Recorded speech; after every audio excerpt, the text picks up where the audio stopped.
Hey everybody, and welcome to a special bite-sized version of my True Teacher Talk on Budget. My name is Michelle, and I'm an education account manager supporting schools here at Texthelp. In my prior life, I was an elementary school teacher for over a decade. As we all know, budget is an extremely sore spot for those in education. I know how busy everybody in a school is, so my goal here is to provide you with a quick overview of budgeting woes and then give you the most important, exciting tidbits of information on the solution you've all been waiting for. So we'll start with teacher stressors when it comes to budget. First up is funding constraints. If teachers are lucky, they're granted a certain amount of funds from their school district to order the bare necessities for the upcoming school year. Or worse, they have zero say and they get what they get, and they're not supposed to get upset. Next up is student need. Teachers often provide supplies for students out of pocket, as many students cannot afford their never-ending supply list. And resources are often not replenished by home when they run out, so teachers foot the bill. Need I say more? None of us got into teaching to live a glamorous lifestyle. In many parts of the country, a teacher's salary hardly covers the cost of their bills. Never mind having to supplement supplies at work or purchase color ink to print pretty things for every new educational initiative that's introduced.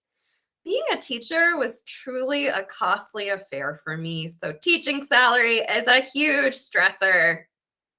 Next up, we have wasteful usage of materials. So just gonna put it out there, like kids are snobby, like point blank. If a pencil's eraser was gone and it was still like 3/4 of a perfectly good pencil, it's a complete deal breaker. Like it could not be used anymore because it didn't have the eraser. And wishful thinking on my part, I ended up keeping a bin for extra discarded supplies that I would find strewn across the floor every day, in hopes that students might decide to find it in their hearts to use them again. But it just became a graveyard of supplies, and I would end up dumping out the bin every school year, literally throwing money away. And last but not least is the pandemic's effect on resource sharing. So kids are straight up germaphobes because of the pandemic. And not gonna lie, I am too. So in the lessening of the sharing of resources, the pandemic has really increased the need to purchase even more learning manipulatives so that everybody has access to what they need. It's a lot. End rant. I am happy to report that the funding tides have changed in recent years, however, and I'm here to enlighten all of you educators about what's been going on behind the budgeting scenes and show you how your access to exciting assistive tech resources that cancel out the need for expensive throwaway resources has been increased tenfold. Drum roll, please. Dun, dun, dun, dun.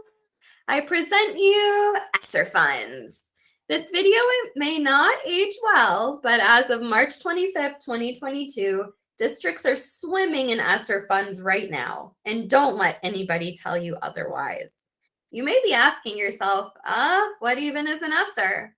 Well, ESSER stands for Elementary and Secondary School Emergency Relief, also known as stimulus funding. And at its most basic core, it is economic relief for school districts to address the absolute havoc that COVID has wreaked on our educational system. The federal government has already committed, get this, more than $200 billion to K-12 education over the next 3 years, which is a significant increase over the approximately $750 billion spent annually on public schooling. So it's time to nestle ESSER into your acronym word bank. It'll be right at home with IEP and UDL and SEL and ELL, and it sure will make a good friend to all of them. Let's take a quick dive into what ESSER funds are designated for and how you can make sure you and your students are getting the financial support that you are entitled to. So this slide here breaks down the 3 rounds of ESSER funding, including the amount of money granted in each round, when they must be spent by, and recommendations about what they should be spent on. Now would be a great time to pause the video to take a closer look at the information provided here. Educational agencies have been given considerable flexibility when it comes to spending, but there have been some stricter guidelines established on how a percentage of these funds must be spent. For the purpose of this video, I'm going to focus on the expectation from the powers that be that at least 20% of total ESSER funds must be spent to address learning loss, or as I like to call it, unfinished learning, through the use of evidence-based interventions that respond to students' social, emotional, and academic needs. So, what is your district doing to address the guidance given on this spending? Besides building upgrades and updating HVAC systems, which seem to be the most popular use of these funds, do you have any idea? If not, we do know that there is an unprecedented amount of funding available, and that funding has been distributed based on each district's Title I allocation. Since amounts granted vary state to state and district to district, there are several resources for you to figure out just how much dough your specific school district is rolling in. I found this interactive map that broke funding down by state and then further by district to be super user-friendly, but a quick Google search will yield plenty of options for you to choose from to get down to the true nitty-gritty of what you're working with. And if you're having trouble locating your funding amounts, please reach out to the person who sent you this video. They'll be more than happy to help you out. So this is a quote from an article by McKinsey and Company that studied the impact of the pandemic on unfinished learning. As you can see here, the impact truly was significant. Students on average were 5 months behind in math and 4 months behind in reading. And I'm sure it doesn't come as a surprise to you that the pandemic really hit historically disadvantaged students the hardest. We know that stimulus funding in terms of educational technology should be used to address the unique needs of these at-risk students. But at its core, when implemented properly, EdTech really supports the entire span of students that you have sitting in front of you, not just those identified as needing such accommodations. Any student sitting in front of you could have hidden deficits. So all students need access to resources that can begin to fill in those gaps. So if anything I have said inspires you, Texthelp has solutions for that. All of our digital tools are easy to use and research-based with demonstrated effectiveness. This correlates directly with the ESSER funding requirement of using evidence-based interventions to accelerate unfinished learning. If you take a look here, you can see that our comprehensive digital suite of products replaces the need to purchase many other supplies, many of which are purchased in large volumes and still somehow manage to run out. I mean, the left side of the screen easily represents hundreds and hundreds of dollars in supplies, whereas our 5 dynamic solutions on the right, when purchased at the domain level price, cost on average between $1 and $1.80 per student. Besides being economically smart, all of our solutions are flexible and responsive and allow students with a variety of needs to access the support that they need to succeed. Let's crunch some numbers together here because it's really mind-blowing and it will show you just how much funding is available. So in this hypothetical situation, a district of 1,000 students has been granted $3.2 million total in ESSER funding. 20% of that means that $640,000 must be allocated to address learning loss. If you were to buy our flagship literacy product, Read and Write Today, at the domain level price of $1.80 per student, that would cost a whopping $1,800 total. That is less than even 1% of your allotted budget. In fact, for the math teachers watching, it is 0.28125%. That's crazy.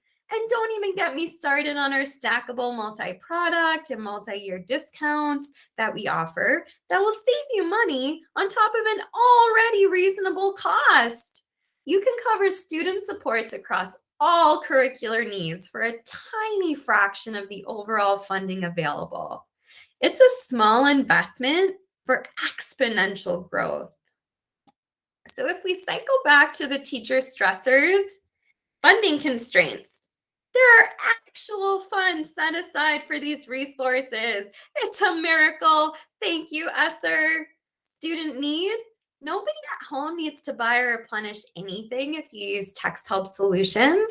Everything you need is built right into the software. Teaching salary? Yahoo! None of your personal money needs to go towards this. Wasteful usage of materials?